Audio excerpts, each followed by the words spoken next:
That's getting pretty drastic. So, to go back to how this all relates, let me go to the 10 planks of the Communist Manifesto briefly, which have all been implemented. Sad to say, but it's true. You know, when people disagree with that, I'll say, well, let me quote a couple of them for you. You know, second plank says, a heavy graduated or progressive income tax. You think we got that one? The fifth plank is the one I really would like to talk about. It says centralization of credit in the hands of the state with a private monopoly. We call that the Federal Reserve System. And when the Federal Reserve System came into existence in 1913, let me back up first and let you know how it was conceived. In 1910 is how it was conceived. There was a senator from Rhode Island, by the name of Nelson Aldrich. And in case you want to know how these dots connect, Nelson Aldrich had a daughter, Louise Aldrich, and she married John D. Rockefeller Jr., and they produced 5 sons, and one of those is David. One of them was Nelson Aldrich Rockefeller. That's how you can connect those dots. But anyway, Nelson Aldrich had a private railroad car, and he decided to put 7 men on a train in that car in New Jersey and haul them down to Jekyll Island, Georgia for a secret meeting. They picked Thanksgiving Day because they knew everyone would be home with their families. They used assumed names. They dressed as hunters. Paul Warburg was one of those men, and he had to borrow a gun case to make it look like he was a hunter. And Paul Warburg is the brother of Max, who transported the Bolsheviks and Mensheviks across Germany. His other brother, Felix, ended up later being CEO of IG Farben Corporation, which is the world's largest chemical company to this day. They own companies like Bayer and BASF and Merck. And IG Farben was off limits to Allied bombers during World War II. Not too many people know that. I said off limits to Allied bombers in World War II. Their headquarters in Dresden, which was firebombed into oblivion with the destruction and death of 350,000 civilians, their headquarters survived intact and became the command center for General Eisenhower. But anyway, just trying to connect some dots. Paul Warburg was being paid $500,000 a year salary in 1910 dollars, which today would be tens of millions, probably $50 million if you count for inflation. $500,000 in 1910. Well, who was paying him that kind of money? Kuhn Loeb Company, owned by Jacob Schiff. Here we go again. Same names keep popping up. So they get in this railroad car, and it goes down to Charlotte where it changes engines because they didn't want anyone following them. And then with the new engine, it tows them down to Jekyll Island where they met at the Millionaires Club, which just happened to be owned by J.P. Morgan. J.P. Morgan. Interesting name there. Did anyone here watch the History Channel Sunday night, The Men Who Built America? Anybody watch that? Fascinating show, fascinating. They went into the life's history of J.P. Morgan, John D. Rockefeller, and Andrew Carnegie. And Henry Ford, don't let me leave him out. Thomas Edison. Very interesting, very interesting. What they omitted was amazing, though. That's what you got to look for, is what they omitted. They did give one Lord Rothschild quote, J.P. Morgan gave. They actually showed this on TV. J.P. Morgan quoted Lord Rothschild as saying, "The time to buy is when the blood is in the streets." They gave that quote. They forgot one. They forgot the one where Meyer Amschel Rothschild said, "Give me control of a nation's currency and I care not who writes its laws." That one they left off. So let's go back to, just a little bit more about Morgan briefly. He paid $480 million for Andrew Carnegie Steel Company. Can you imagine how much that was in 13? Incredible amount of money, $480 million. Andrew Carnegie never dreamed he would pay that figure. Where did all this money come from? Kind of interesting thought. Well, you know, when J.P. Morgan died, well, his will was probated and it became public, and 81% of J.P. Morgan Holdings was owned by foreign central bankers. And not only did he rename Andrew Carnegie Steel Company U.S. Steel, he renamed Thomas Edison's electric company General Electric. He owned AT&T. He had greater net assets than 21 states of the Union combined. Could he influence government? Well, let's go back to the TV show. They said they bought the presidency for McKinley. They admitted that. But they forgot to mention they bought the presidency for Woodrow Wilson. They left that out. So let's go back to Jekyll Island. That's where the plans were laid down and created for the Federal Reserve banking system. Paul Warburg created those. So they couldn't get it through the Senate. They got it through the House, I'm not sure how, but it wasn't going to go through the Senate. 3 patriotic American senators campaigned all over the United States in opposition to it, and they became known as the Irreconcilables. You can look them up. You know, one of them was Charles A. Lindbergh Sr., William E. Borah from Idaho. It's just, they had an effect. They had an impact. I guess this was before television, and maybe fluoride. But anyway, they had an impact.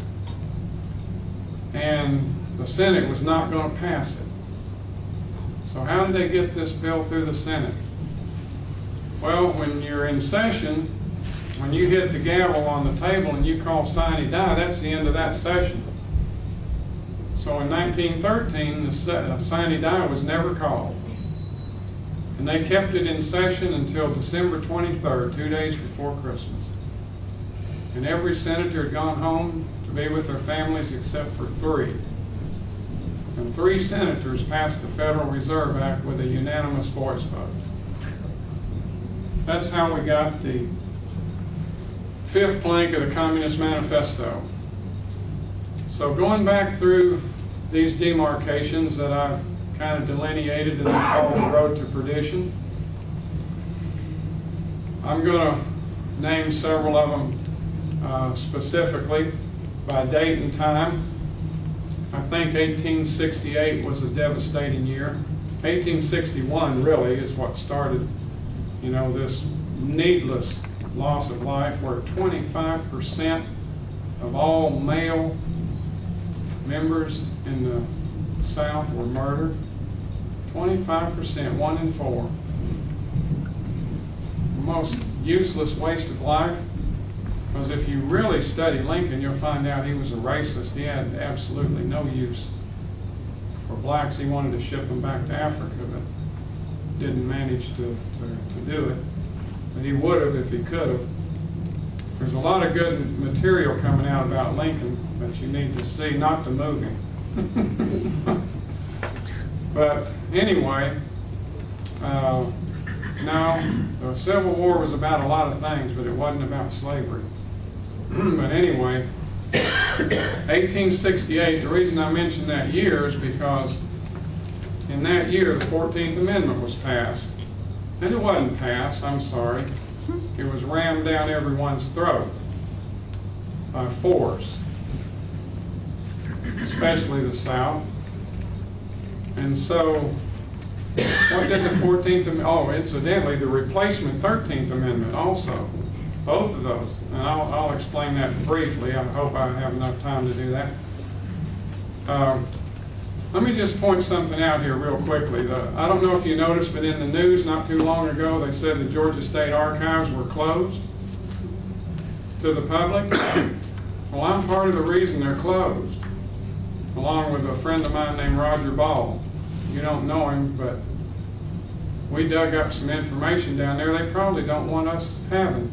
They probably don't want the people seeing, so now you got to go get certified by the state to visit the Georgia State Archives. What I dug up was the ratification of the original 13th Amendment by the state of Georgia on December 11th, 1811, which said that a lawyer could not hold public office. That was the original 13th Amendment. And I've got the ratification in my office. That came out of the Georgia State Archives. Roger Ball came up with a certified Georgia State stamp of approval, official copy of the 1957 Georgia decision to declare the 14th and 15th Amendment void, which they should be. So those are some interesting tidbits for you to do some research on sometime. But what the 14th Amendment did is it reversed the roles of the states and the federal government. When the Constitution was created, it was the states that created the federal government, and they created it to be a servant of the states. And that's where the term public servant actually has legitimate application. The federal government was supposed to be our servant, not our master. 14th Amendment created United States citizens instead of sovereign state citizens. You know, back when Patrick Henry was alive and these people, they would say, from the great state of Virginia. Now you don't say that, because those roles were reversed and the federal government became all-powerful in 1868. So that's a demarcation. 1913 is a pretty big demarcation along the lines of the road to perdition. We adopted the second plank of the Communist Manifesto, the graduated income tax. Of course, Lincoln had that too. Let me point that out. This wasn't new. Lincoln had it. He had an Internal Revenue Service. But the problem was, in 1894, the U.S. Supreme Court declared it unconstitutional because it was. So they had to amend the Constitution, and they brought forth what we now know as the 16th Amendment to the Constitution, which was petitioned by 2/3 of the states, but was not ratified by 3/4 of the states. So it's also void.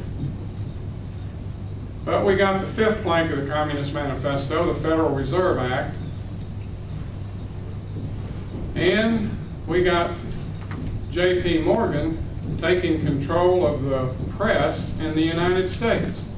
Very few people know this, but you can go back in the congressional record, and a congressman by the name of Oscar Callaway entered into the congressional record that J.P. Morgan had bought the policy of the top 25 newspapers in the United States. Well, how did he buy the policy? He furnished the senior editor, paid his salary, and paid each newspaper a monthly fee to do so. The senior editor is who determines what appears in print. So the press took a blow in 1913.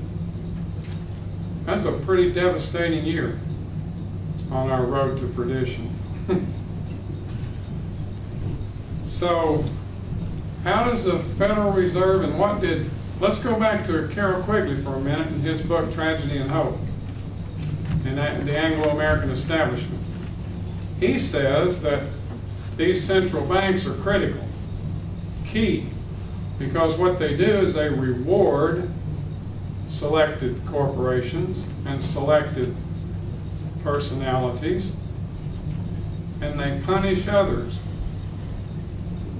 They'll make loans, they'll make money available, they'll do whatever it takes to reward people who advance their agenda. And then he says they work in concert. Very important, because now at this day in time, at this period of time,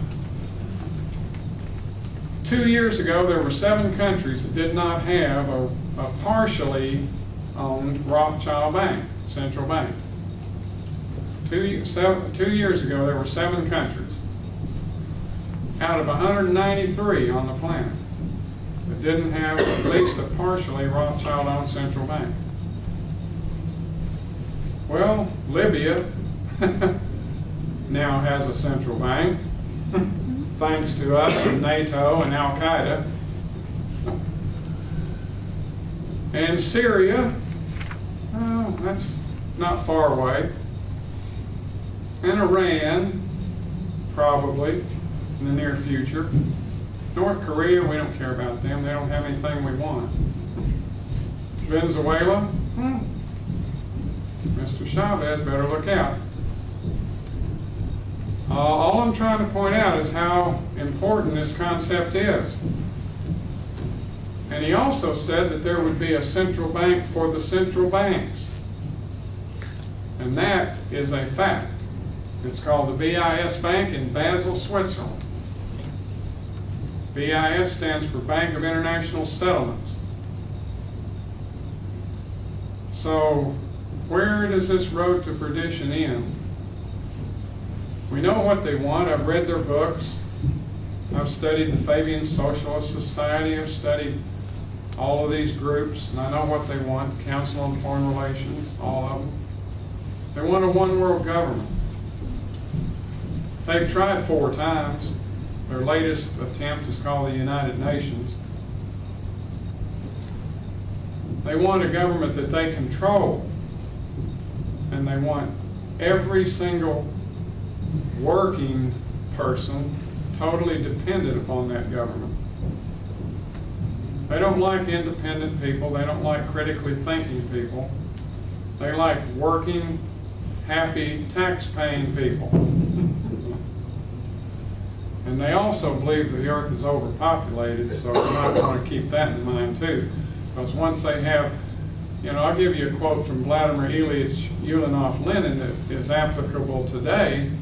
He said that socialized medicine is the keystone in the arch of the socialist state. Might make you want to rethink something called death panels. But anyway, Carroll Quigley spelled it out. These central banks work in concert, just like we sent the Central Bank of the EU $13 trillion. The only reason we know that is because of Ron Paul. We wouldn't even know that if it wasn't for him. He's been yelling and screaming. He offered H.R. 2755 5 years ago that would have revoked the charter of the central bank. Then he authored H.R. 1257, something like that, which would at least audit it. It's never been audited since 1913. Amazing that we tolerate that. So, at this time, this is just a brief outline that I'm doing tonight because of time. I'm not going to, I didn't go into the inner workings of the Federal Reserve, the details, the technical data, all that sort of thing. I just wanted you to kind of get a grasp and a grip on how this works and what impact it has upon our lives. Because when the Federal Reserve first came into existence, they had to compete with the soundest currency the world had ever known. They used to call the dollar as good as gold, because it was. And so the Federal Reserve's currency was backed by gold when they had to compete with the United States Treasury gold and silver certificates. But now that they no longer have to compete, Franklin Roosevelt made owning gold illegal May 1st, 1933. May Day, International Communist Holiday. He made owning gold punishable by 10 years in prison. And they paid the American public a pittance to turn in their gold, which they did. They sent it in. It was melted down, poured into bars, and stored in Fort Knox, Kentucky. However, what they don't tell you is that the foreigners from overseas could still cash in their money for gold, and they did. If you think there's any gold left there, or I've got some land for sale. Anyway, this is a very important concept. Central banking, paper and ink, fiat money. What does fiat mean? By government edict. That's the only reason it has value. It's because they force it on you. It's the only legal means of exchange. If it had to compete with a decent currency, like Muammar Gaddafi was going to do, he had accumulated 153 tons of gold, and he was minting gold dinars, and he was going to have a gold-backed currency for the entire continent of Africa. That couldn't be tolerated. So I think I've given you an overview, a kind of a really hasty tour through history. And at this time, I'm going to call Jim up, my friend, if he would be kind enough, and we'll together take some questions and answers, because on his radio program that he was kind enough to let me participate in, we kind of fed off of each other. It was a lot of fun. I wish we were still doing it. But anyway, Jim's very knowledgeable, and anything I can't field, I know he can, and maybe he would have a comment, if you would like, on what you just heard and what you think the importance of this is. Well, just something that's a little more contemporary. John has talked about the Federal Reserve and the history and fiat money and so forth and so on. And just looking across this room, I know there's people with enough intelligence to understand that. What I'd like to do is talk about some of the things today that we're facing. You heard John mention Ron Paul several times, and I hope you have as much respect and appreciation for what Ron Paul has done or tried to do for this country as I have. But anyway, you hear a lot of talk today about the financial cliff. Anybody ever heard that term the last few days? I'm so sick of hearing that. These phony politicians, be them Republicans or Democrats, whatever, financial cliff, financial cliff. Well, yeah, we got a financial cliff. The gross domestic product of the United States, according to the OMB, Office of Management and Budget, is about $16 trillion. And we have a deficit now of, let me see, oh yeah, $16 trillion. All right? The national debt, they say, is around, the national debt's around $15 trillion. The deficit's $1 trillion a year now. But just think about this. If the GDP of the United States is $16 trillion and we owe $16 trillion, does anybody have to explain to you about a financial cliff? Does anyone have to explain to you that things have to change? That all of this, this superficial financial wrangling of politicians has to stop, and we have to deal with the issue? The country is sliding. We've long since gone over the cliff. We're looking into the abyss. Not only that, listen to this figure, and you may know this. According to again, the United Nations, an organization for which I have absolutely no regard, but since it's their figures, I'll use it.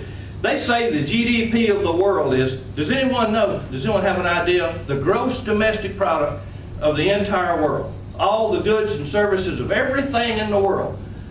Would you hazard a guess? 60 trillion. How much? 60. Close. The United Nations said 68 trillion. All right, unfunded liabilities plus the $15 trillion that we owe national debt that the politicians would admit.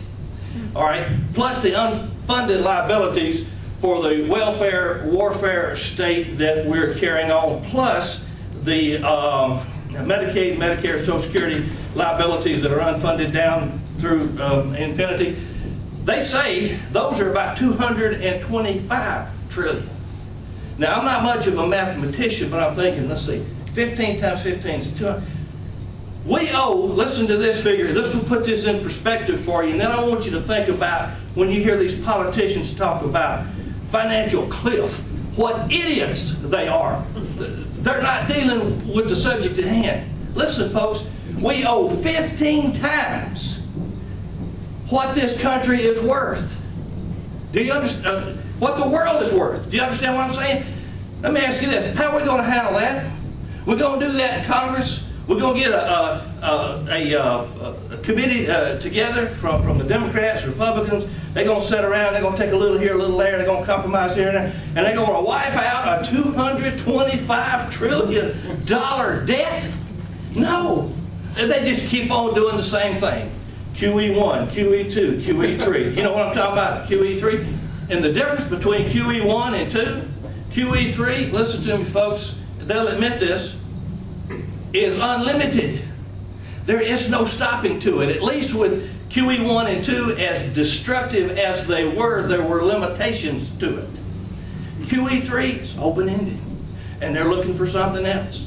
And my point is, as long as we tolerate this central bank, as long as we tolerate this welfare warfare state. John mentioned we had 193 countries. There's 193 countries in the world recognized by the United Nations today. And again, when I mention United Nations, please understand I'm doing so because that's all there is.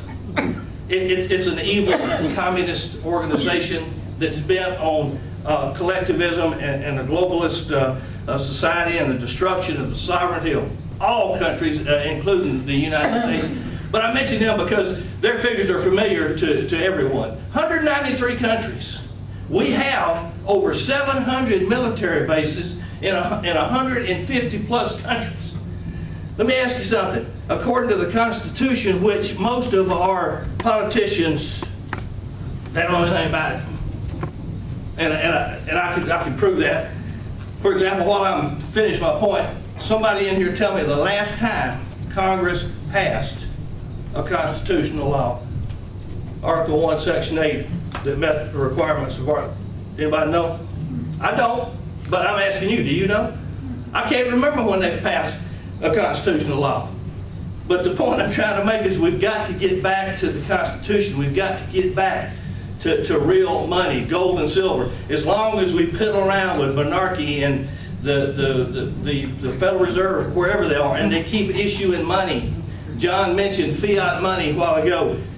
Everyone in this room knows that God is the only one who can create anything fiat. Fiat means from nothing. And do you know that we're paying interest, and unless this country just absolutely falls apart because of economic problems, our grandchildren's grandchildren are going to be saddled with interest paid on money that the banksters created out of nothing. Let me ask you something. How smart are we? Why did we get in this situation in the first place? And again, I'm asking you, and I don't have an axe to grind because I'm apolitical. I'm not a Republican, I'm not a Democrat, I'm not anything else. That may upset some of you because I know this is primarily a Republican gathering here tonight. No, it's not. But they have done. We deny it. Okay. We are a Tea Party Patriots organization. I apologize. I'm glad to hear that. Thank you. I've been ushered out of several places because I'm on your side. I just wanted to correct the record. But here's my point, folks. When we talk about people, and this gentleman talked about the new representative, I know nothing about him. He's probably a great man. God bless him. I hope he does well. But when they go up to Washington and they get in these committees and they talk about this and that, you know, they talk about $1 trillion over 10 years. Forget that. We owe 15 times what the world is worth. It's time to get serious. It's time to forget all this, you know. I mentioned all these the countries around the world we have base. What, according to the Constitution, that's where I was going. The Constitution says that we have to get a declaration of war, and it has to be a security threat to the United States for us to engage in a war. What problem we have with Belize? We got troops in Belize. Did you know that? But see, here's the thing. It's not that we got a problem with Belize. It's that the people that make the guns and the bombs and the bullets and the shirts and the food and the tanks, hey, you know, you ever hear anybody talk about, I work for the defense industry? Everybody works for the defense industry.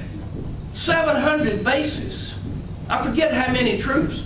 Over $1 trillion a year. Ron Paul talked about this in the debates, and he was booed for talking about that, for telling the truth. He was booed for talking about the golden rule. They booed. Do you understand? God himself talking about the golden rule. They booed him. And Romney, I'll leave it alone at just saying Romney, lost by about the number of votes that he beat Ron Paul out of in the nominating process in the Republican Party. And, yes, sir. I got a question. You know, Yes. 1913 is when the Federal Reserve was begun. Yes. But there's a 100-year birthday, and it's supposed to be reauthorized in 1913. What can you tell us about that? Well, what I can tell you is that unless there's a massive awakening of the American public, unless they tune off the Atlanta Falcons and tune into this type of material, it will be renewed without question. Well, Congress has got to do it. It's the point. Yes. Well, name me someone who's opposed to it. Name someone who's opposed to it. Ron Paul? After Ron Paul, who? Well, Rand Paul. I'm saying we need some hope. That could be our hope. Basically. Yes. How do we attack it? If it's due for renewal in 2013, I believe you're correct, it is, then this is why we're here. This is why we're here, to get people fired up, to get them to understand how this works. It's my understanding that it was a 99-year agreement, and it is set to be renewed next month. Really? Yes. Yes. Now that's what I thought. 23rd. Yeah, that's what I thought. 1913 for a 99-year agreement next month. Like Christmas Eve? Yes. Probably December 21st, the end of the world. Who's the J.P. Morgan of our era? Is it George Soros? Who's the big money? Well, George Soros doesn't live here, and his real name is Grigori Schwartz. He's from Budapest, Hungary. He is very well acquainted with the Rothschilds and has taken their tactics to heart. He has absolutely trampled on third world countries' entire economies. He goes to the White House about 5-6 times a month. He also owns stock in the company that counts the electronic ballots. And Petrobras off of and he's buying up firearms manufacturers. Let me ask this question just generally to the audience here. The Federal Reserve restatement or reauthorization bill is coming up, right? All right. How many of you have heard about that? How many of you read about that in the news on the various news accounts? Do you ever see that? All right. There's a reason for that. They don't want us to know. But what I was talking about a while ago is going to take people like us. We've got to get out there and we've got to let people know, and we got to say, look. We got a fellow that's connected to the congressman right here, Doug Collins. And this man right here can ask the question right away and get back to us. We will look for Representative Collins in to lead the charge against the reauthorization of the Federal Reserve Act. If we can take just one more question and then listen, these guys they'll be here as long as y'all want to talk to them. We got to take care of some quick housekeeping as soon as we wrap up, and they'll be here and we can We can talk afterwards. Let's go ahead. Yes. Oh, I just wanted, if you guys knew about Iceland throwing out their central bank. Yes. Yes. So it is possible, and if you hadn't, because I've been searching, obviously the media is trying to shut it down. Right. They don't want us here in the United States to Iceland know about was it. highly successful, even although they had was pots and pans. Right. One more here, yes, sir. Well, one of the things that put down that conspiracy has become a denigrating Right. term. Pejorative, yeah. Nothing happens without a conspiracy. I mean, good friend Franklin Delano Roosevelt made essentially Yes, he that did. point. Don't kid yourself. Nothing happens without a conspiracy. Nothing happens in politics Yeah. unless it was planned. That's you're right. You sir. only need three elements, you know. You need more than one person, you need an illicit motive, and you need secrecy, hence the, you know, to cover the illicit motive. Yeah. So you got to call into the talk Yeah. show Well, and make this point, I think. Right. Thank you for this opportunity. Y'all And give it up.